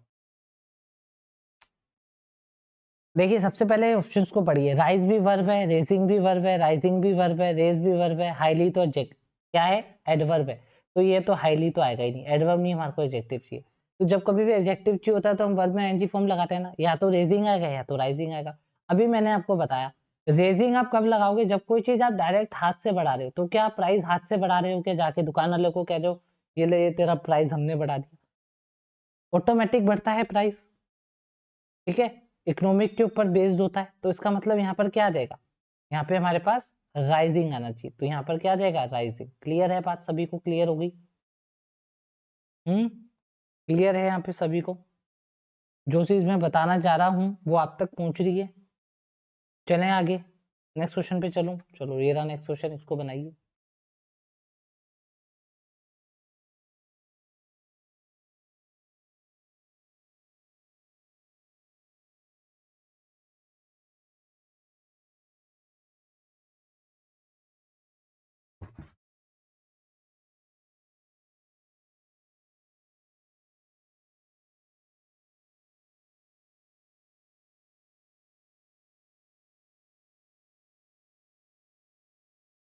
जो न्यू स्टूडेंट आ रहे हैं लाइक कर दो वीडियो को साथ ही।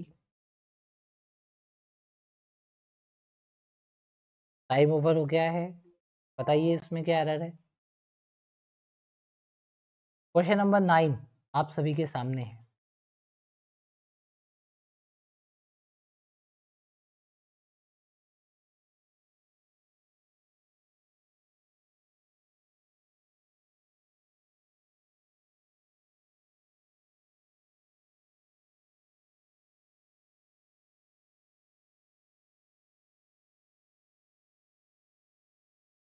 बहुत बढ़िया। तो पहला आंसर नंदिनी का आया है, टाइम खत्म होने से पहले।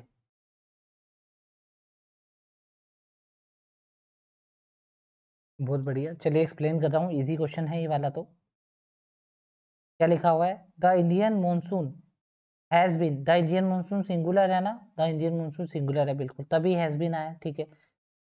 Has been progressing, okay, progressing slow with rainfall. तो देखिए यहाँ पे जो ये प्रोग्रेसिंग है ये तो वर्ब है ना, सबको पता है ना ये वर्ब है, बिल्कुल सबको पता है वर्ब है। तो इसके आसपास ये स्लो क्या कर रहा है, आपको पता है स्लो का मतलब क्या होता है और स्लोली का मतलब क्या होता है, दोनों में डिफरेंस पता है। स्लो होता है एडजेक्टिव और स्लोली का मतलब क्या होता है, एडवर्ब होता है। तो हमारे को वर्ब के आसपास क्या चाहिए होंगे, एडवर्ब चाहिए होंगे ना, एलवाई वाले। तो यहाँ पे स्लोली आएगा। क्लियर है? करेगा नाउन। देखिए प्रोग्रेसिंग नाउन नहीं है ना, कोई बात नहीं, आपने आंसर तो सही दिया है बट कोई बात नहीं, इसको क्लियर करो। हैव बीन के बाद वर्ब की एनजी फॉर्म आती है ना, तो ये वर्ब है। वर्ब को क्वालिफाई कौन करेगा, स्लोली करेगा, ठीक है। With rainfall 37% below average. देखिए यहाँ पे सिंस आ गया। मैंने आपको क्या कहा था, देखो उसको भी कनेक्ट करो, जो मैंने आपको अभी पिछले क्वेश्चंस में रूल बताया है मैंने आपको कहा था अगर सिंस या फोर आएगा और उसके पास कोई टाइम दे रखा होगा, टाइम का कोई पॉइंट बता रखा होगा, तो देखो बता रखा है since the start of the season on June 1, time आ गया, सिंस आ गया, फोर आ गया। क्या यहाँ पे कहीं बाय आया क्या? नहीं आया, पैसिव में नहीं है। तो जब कभी भी ऐसा होगा तो हमें कौन सा टेंस लगाना है? या तो प्रेजेंट परफेक्ट कंटिन्यूस या पास्ट परफेक्ट कंटिन्यूस, दोनों में से कुछ भी लगा सकते हैं आप। वो देखना पड़ेगा टेंस कौन सा है, ठीक है, आगे पीछे का टेंस देखना पड़ेगा। और वैसे भी अगर आपको बस इतना सा पता लग जाए तो भी आपको मार्क्स मिल जाएंगे किस में। चलें आगे, चलो बहुत सिंपल क्वेश्चन, क्वेश्चन नंबर 10, इसका आंसर दीजिए।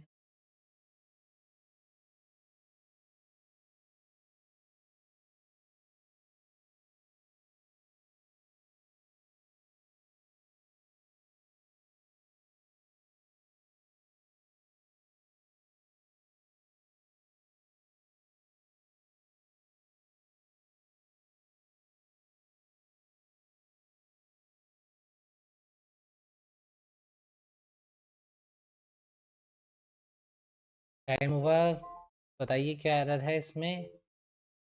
इजी क्वेश्चन ये भी।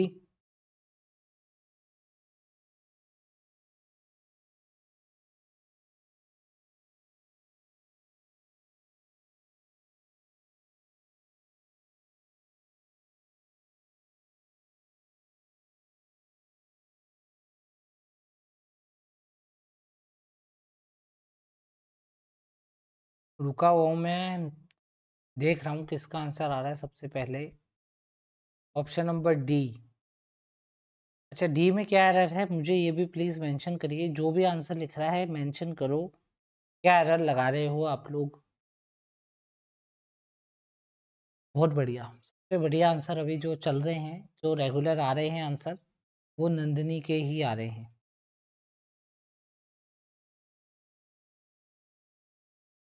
देखो यार, मैं आपको बहुत अच्छे से सिखा रहा हूँ, आप अप्लाई करो। और हर बार मैं आपको अप्लाई करना भी सिखा रहा हूँ हर एक क्वेश्चन में। क्या बोला जा रहा है? द शोइंग सब्जेक्ट है ना, द शोइंग स्टार्टिंग हुई है तो सब्जेक्ट है। और सब्जेक्ट कैसा है? सिंगुलर है, सभी को पता है सिंगुलर सब्जेक्ट है ये तो। अगर ये सब्जेक्ट सिंगुलर है तो इसकी वर्ब आई क्या है यहाँ पे? नहीं आई है। ऑफ क्या है? प्रीपोजिशन है। तो समर क्रॉप्स क्या हो जाएगा? ऑब्जेक्ट हो जाएगा। सच एज, अब कैसी समर क्रॉप्स है? ये तो एग्जाम्पल दे रहा है कैसी है, राइस है, सोयाबीन है, कॉर्न्स है, ये सब की सब इसका एग्जाम्पल है। तो इससे तो हमारे को लेना देना नहीं है, हमारा सब्जेक्ट तो ये रहा। इस सब्जेक्ट के अकॉर्डिंग हैव कैसे लगा रहे हो? हैज लगाओगे ना। द सोइंग मतलब बीज बोना, सिंगुलर सब्जेक्ट है तो यहाँ पे हैज आएगा। तो हैज बीन लैगिंग, देखिए हैज बीन के बाद भी क्या आ रखा है? वर्ब की आईएनजी फॉर्म आ रखी है। क्लियर है बात? समझ में आ गई सबको? लगभग सबको आंसर मिल गया है। चलें आगे। बहुत इजी क्वेश्चन, कंसेप्चुअल क्वेश्चन है ये तो, बहुत अच्छे से मैंने आपको सिखाया है। चलो क्वेश्चन नंबर 11 में बनाइए क्या एरर।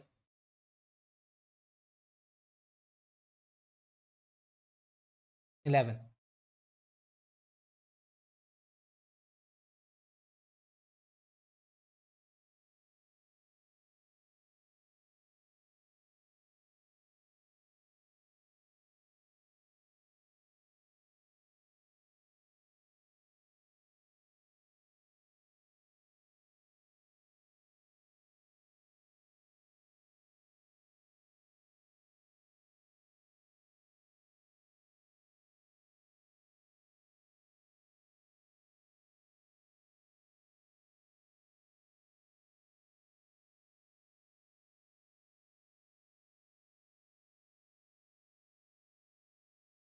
सबसे बढ़िया आंसर, सबसे पहला आंसर आ गया है।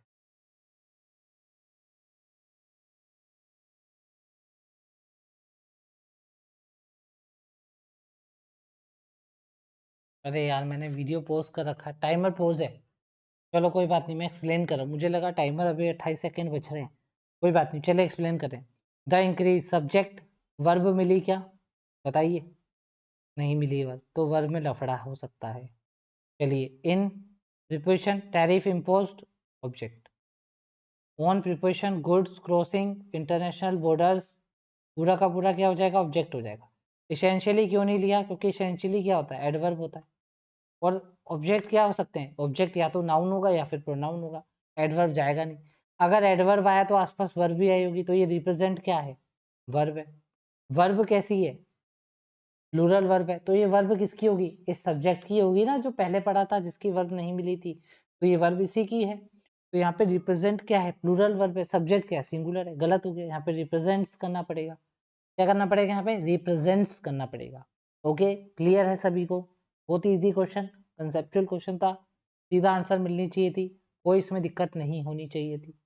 चलूँ आगे, नेक्स्ट क्वेश्चन पे चलूँ, चलो नेक्स्ट क्वेश्चन पे चलते हैं। क्वेश्चन नंबर 12 बनाइए सब।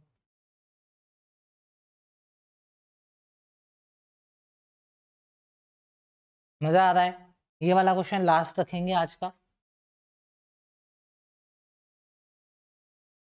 और जिसके आंसर गलत हो रहे हैं या जो आंसर नहीं दे पा रहे हैं वो इस वीडियो को वापस देखेंगे और अपने कंसेप्ट को इस तरीके से अप्लाई करने की कोशिश करेंगे जैसे मैं कर रहा हूँ या और बाकी स्टूडेंट कर पा रहे हैं।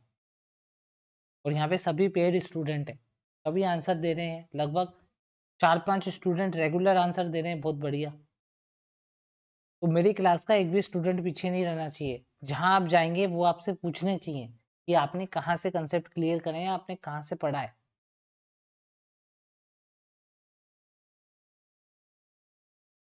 ये मेरा मोटिव है, आप अलग से दिखने चाहिए हो कहीं, आप अगर परफॉर्म करो तो, क्योंकि मैं आपको कंसेप्ट सिखा रहा हूँ, इससे बाहर कुछ नहीं आएगा, कैसा भी क्वेश्चन बना ले वो कंसेप्ट थोड़ी ना नया बना देगा, कंसेप्ट वही रहेगा।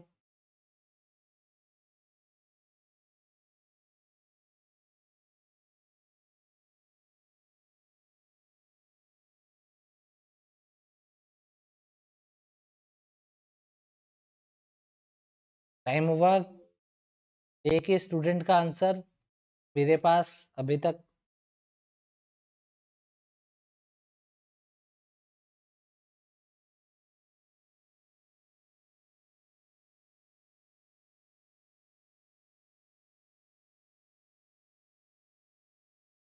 चलिए एक्सप्लेन कर रहा हूँ, द फ्रूट्स, सब्जेक्ट मिल गया, पढ़ते ही पता लगना चाहिए, दिमाग में रख लो प्लूरल है सिंगुलर है, प्लूरल है दिमाग में रख लिया, ठीक है। वर्ब मिली क्या, नहीं मिली, मतलब वर्ब को चेक करना है कहाँ है, अगर है सही है नहीं है, ठीक है। द फ्रूट्स वर्ब नहीं है, कोई बात नहीं। ऑफ मिल गया, बिल्कुल ऑफ मिल गया, ऑफ के बाद पीस मिल गया, बिल्कुल पीस मिल गया, पीस मिल गया तो ऑब्जेक्ट भी मिल गया इस ऑफ का, ठीक है। आर आ गया, वर्ब, ये वर्ब किसकी होगी, इसी की होगी, तो वर्ब कैसी थी, सॉरी सब्जेक्ट कैसा था, प्लूरल, तो वर्ब भी प्लूरल, और वर्ब के बाद वर्ब की थर्ड फॉर्म आ रखी आ सकती है, क्योंकि मैंने आपको बताया ये पैसिव में बन सकता है, ठीक है। लिमिटेड, ओके बिल्कुल सही है। टू वापस से प्रिपोजिशन, द रिवील क्या हो गया, सॉरी द रिवाइवल क्या हो गया, ऑब्जेक्ट हो गया, ठीक है। आगे बढ़ते हैं ऑफ पे, ऑफ के बाद इकोनॉमिक एक्टिविटी, पूरा का पूरा क्या हो गया, ऑफ का ऑब्जेक्ट हो गया। आगे बढ़ते हैं बट यहाँ पे कंजंक्शन बन के आ रहा है, क्योंकि इस बट से पहले भी एक सब्जेक्ट वर्ब है और इस बट के बाद भी हमें सब्जेक्ट वर्ब देखने को मिल रही है, तो द परवेसिव ग्रीविनेंसेस क्या हो गया, एक नया सब्जेक्ट हो गया। तो ये क्या कह दूं मैं इसको, सब्जेक्ट टू कह दूं, बिल्कुल सब्जेक्ट टू हो गया। अब इसकी वर्ब आई क्या, इसकी वर्ब नहीं आई, तो मतलब इसकी वर्ब में लफड़ा हो सकता है, इसकी वर्ब में तो लफड़ा करा ही नहीं, क्योंकि यहाँ प्लूरल था तो प्लूरल वर्ब दे दी, तो यहाँ जरूर कुछ गड़बड़ हो सकती है। तो हमने पढ़ा ऑफ प्रिपोजिशन है द माइनॉरिटीज, या द माइनॉरिटी क्या हो गया, इसका ऑब्जेक्ट हो गया इस ऑफ का, तो बचा क्या, रिमेन्स बचा। रिमेन्स क्या है, आपके सामने वर्ब है, रिमेन्स मतलब सेम ऐसे ही रह जाना या ऐसी बनी हुई है, तो यहाँ पे जो वर्ब है उसके पीछे एस लगा हुआ है, तो मैंने आपको कह रखा है अगर वर्ब के अंदर एस हो तो एस से क्या होता है, सिंगुलर होता है, तो इसका मतलब क्या है, ये वर्ब कैसी है, सिंगुलर है। और हमारा जो सब्जेक्ट टू था जिसकी वर्ब नहीं मिली थी, ये सब्जेक्ट कैसा था, ये सब्जेक्ट था हमारा प्लूरल सब्जेक्ट, तो अगर प्लूरल सब्जेक्ट था तो आप प्लूरल वर्ब लगाओ ना, सिंगुलर वर्ब क्यों लगा रहे हो, तो यहाँ पर क्या हो जाएगा, यहाँ पे आंसर क्या हो जाएगा, रिमेन्स की जगह पे क्या आना चाहिए था, रिमेन आना चाहिए था। Is it clear to everyone, क्या ये वाला क्वेश्चन सभी को क्लियर है, समझ में आ रहा है सभी को, मजा आ रहा है। एक क्वेश्चन और ले लूं क्या, इसके बाद लास्ट रखें उस क्वेश्चन को, क्योंकि वीडियो 1 घंटे से काफी ज्यादा लंबी हो जाएगी। मजा आ रहा है सबको, सब कुछ क्लियर हो रहा है, जिसको भी क्लियर नहीं हो रहा वो कमेंट कर सकता है, वापस से भी मैं एक्सप्लेन कर सकता हूँ, ठीक है। अभी तो मैं आपको एक्सप्लेन कर दूंगा बढ़िया तरीके से, एकदम नए सिरे से अगर आप बोलोगे तो दिक्कत होगी मुझे भी और आपको भी। चलो एक और क्वेश्चन ले रहा हूँ, लास्ट क्वेश्चन है, इसमें बताइए क्या आंसर आएगा। क्वेश्चन नंबर 13, आंसर बताइए।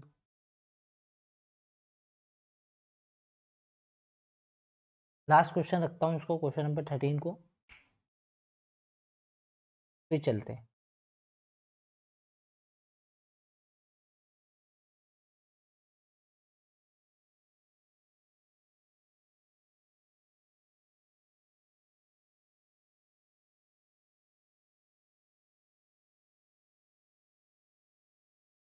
टाइमर हटा दिया मैंने, कोई बात नहीं, आंसर आने स्टार्ट हो जाएंगे तो मैं एक्सप्लेन करने लग जाऊंगा।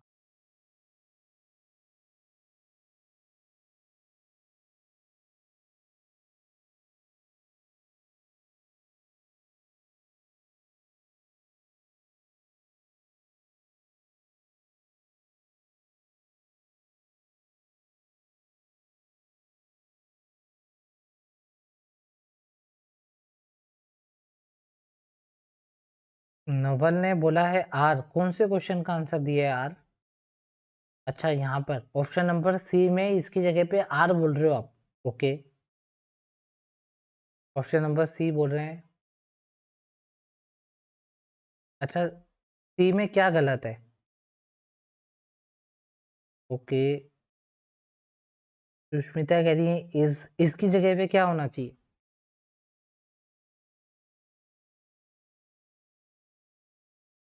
इज नहीं होगा। ओके, क्या होगा? इज नहीं होगा तो क्या होगा, क्या लगता है? और इज क्यों गलत है?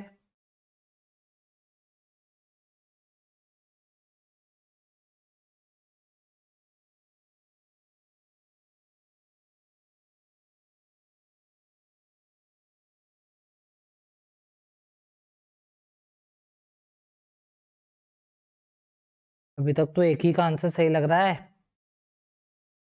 चलो मैं एक्सप्लेन कर रहा हूँ, समझो बात को।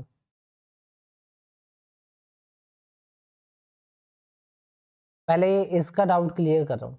इसका डाउट क्या है जरा पढ़ते हैं। The stakeholders, okay, stakeholders एक से ज्यादा है, प्लूरल है, प्लूरल, ओके प्लूरल है। मस्ट लिखा हुआ है, मस्ट मोडाल है, मोडाल के बाद वर्ब की फर्स्ट, तो ये जो वर्ब आई है ये इसी की आई है ना, स्टेक होल्डर की। देखो, इसको अप्रिशिएट को हम इसलिए हम वर्ब की फर्स्ट फॉर्म रख रहे हैं क्योंकि मोडाल है। वैसे भी वर्ब की फर्स्ट फॉर्म ही आती क्योंकि जो सब्जेक्ट है वो प्लूरल है, तो एस और एस वैसे भी नहीं आता। तो यहाँ पे देखिए सब्जेक्ट आया, यहाँ पे वर्ब आई, बात खत्म। डैड क्या है? रिलेटिव प्रोनाउन है। जब कभी भी रिलेटिव प्रोनाउन आएंगे तो वो एक नया सब्जेक्ट भी लेकर आते हैं। जैसे हु आएगा तो वो भी एक सब्जेक्टिव केस लेकर आता है या सब्जेक्ट होता है, और डैड आएगा वो भी एक सब्जेक्ट ले आता है। तो यहाँ पे क्या लिखा है? The only way. The only way क्या है? एक और सब्जेक्ट आ गया, तो इसको सब्जेक्ट टू बोल दूं क्या? बिल्कुल बोल दो। टू एक प्रिपोजिशन है, तो टू के बाद पोस्टपोन्स रेजिस्टेंस, ये पूरा का पूरा क्या हो जाएगा? इसका ऑब्जेक्ट हो जाएगा। अब बताइए इस जो वर्ब है गलत है या सही है? ये इस वर्ब किसकी है? इस सब्जेक्ट टू की है ना, इस सब्जेक्ट टू की तो है। और सब्जेक्ट टू क्या है? द ओनली वे, एक ही तो है, सिंगुलर ही तो है, तो इजी आएगा ना वहां पर। आर क्यों भर रहे हो आप लोग?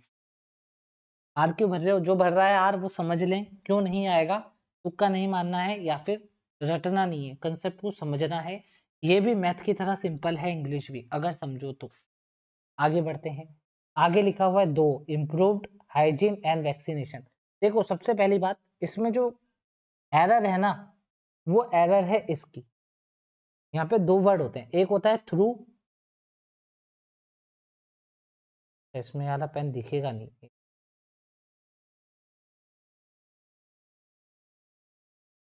देखिए दो वर्ड होते हैं, एक होता है थ्रू, एक होता है दो। दोनों का फंक्शन समझना। ये ही, ये ऐसे वर्ड है मैंने खुद पर्सनली नोट करा है, एग्जाम में आ चुके हैं। लिख देते हैं वो, थ्रो लिखना होता है दो लिख देते हैं, दो लिखना होता है थ्रो लिख देते हैं। इसका कंसेप्ट अभी क्लियर कर लो, इसका कंफ्यूजन अभी दूर कर लो। क्या है इसका कंसेप्ट, क्या है समझो। इसका कंसेप्ट ये है, थ्रू जो होता है वो एक प्रीपोजिशन होता है। थ्रू का मतलब ये होता है, through mean a medium through which something और समवन इज मूविंग। मतलब थ्रू का मतलब सबको पता है, किसी में से कोई चीज निकल के कहीं पे जाती है। और दो क्या होता है? दो एक कंजंक्शन होता है। जब कभी भी कोई कंजंक्शन आता है तो इसके बाद एक सब्जेक्ट आता है ना, और इससे पहले भी एक सब्जेक्ट या वर्ब होना चाहिए, और इसके बाद भी एक सब्जेक्ट या वर्ब होना चाहिए। एटलीस्ट एक सब्जेक्ट तो होना चाहिए ना, सब्जेक्ट आएगा फिर ही तो वर्ब आएगी। तो इसका मतलब क्या हो जाएगा? यहाँ पे जो दो लिखा गया है ना, जो यहाँ पे दो लिखा जाएगा तो वो एज अ कंजंक्शन का काम करेगा। ठीक है, चलो पीछे आओ एक बार, इतना सा पढ़ के पीछे आओ। देखो यहाँ पे दो लिखा हुआ था, ठीक है।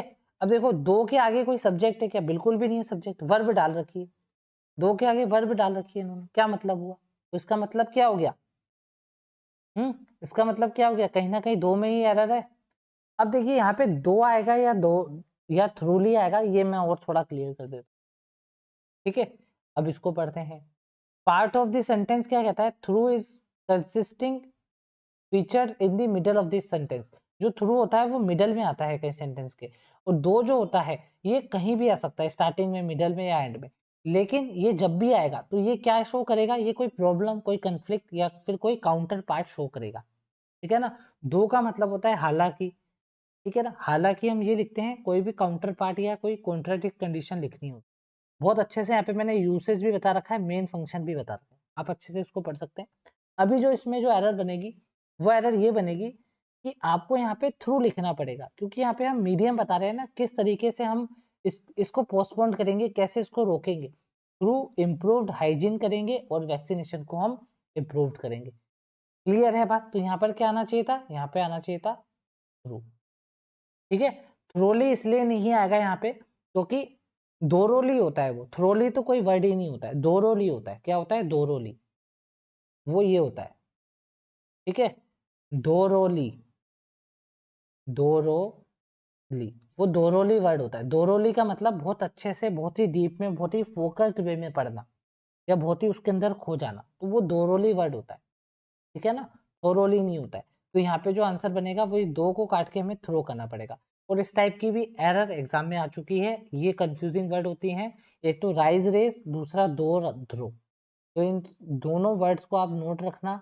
एक और वर्ड आता है वो भी मैंने एरर में डाल रखा है, वो आगे आएगा, जब आएगा उसके बारे में आपको एक्सप्लेनेशन। तो आज की वीडियो यहीं तक रखते हैं। कैसा लगा आप सभी को? अपना व्यू कमेंट जरूर लिख लें, ठीक है ना। और कुछ सजेशन हो या आपको लग रहा हो कि यार कुछ सर ये दिक्कत आ रही है, ये हो रहा है, तो आप मुझे लिख सकते हैं। नेक्स्ट वीडियो में उसको और ज़्यादा मैं कॉम्प्रीहेंड करने की कोशिश करूँ, ठीक है। तो आज की वीडियो यहीं तक रखते हैं। जब तक जिसको भी दिक्कत आ रही है, नहीं बन रहे हैं आंसर, सही नहीं आ रहे, तो जाके वीडियोस को वापस देखिए और अच्छे से समझिए कि आप कहाँ पे लैग कर रहे हैं, आपकी जो कंसेप्ट है वो कहाँ वीक है। आज के सेशन में जो टॉप रहे हैं स्टूडेंट वो रहे हैं नंदिनी, उन्होंने बहुत ज़्यादा सही आंसर दिए हैं और बहुत जल्दी भी दिए हैं। उसके बाद आ जाते हैं नवल, फिर आ जाती हैं नेहा। इस तरीके के हमारे जो स्टूडेंट रहे हैं पेड वाले, उनका परफॉर्मेंस रहा है। और उम्मीद करता हूँ जो आंसर नहीं दे पा रहे हैं, या तो उनको कंफ्यूजन होगी या हो सकता है उनसे आंसर ढूंढने में थोड़ी दिक्कत आ रही हो। चलिए मिलते हैं नेक्स्ट वीडियो में, जब तक के लिए थैंक यू।